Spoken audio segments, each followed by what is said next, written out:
Surtout à cause de l'annonce de Donald Trump dont on vous parlait hier. C'est vrai que les Français et les Américains n'ont plus que quelques heures pour trouver une solution et rentrer chez eux. Les vols sont déjà réduits à l'heure où l'on parle. Reportage à Roissy, Charlie Nuren, Maxence Gilles et Claire Gambier.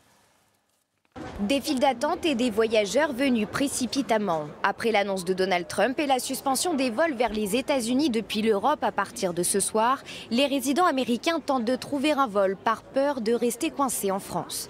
Cette mesure est idiote. Et donc, les personnes, enfin, tout le monde ici est affecté par une seule décision. C'est terrible. Nous devions rentrer samedi, mais nous ne savons pas ce qu'il va nous arriver.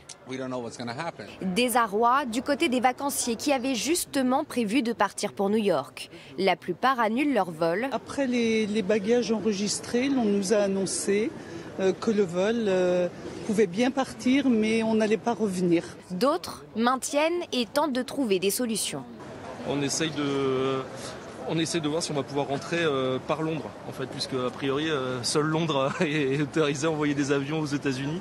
Aujourd'hui, nous partons aux États-Unis pour Chicago pour raison professionnelle et nous rentrons par le Canada dans 10 jours. Un itinéraire bis déconseillé. D'autres pays pourraient prendre la même mesure. On leur conseille de rentrer chez eux. On leur explique bien que pendant 30 jours, il n'y aura plus de vols, donc ils ne pourront pas rentrer. Air France prévoit tout de même de maintenir ses vols vers New York ou encore Los Angeles jusqu'au 28 mars inclus.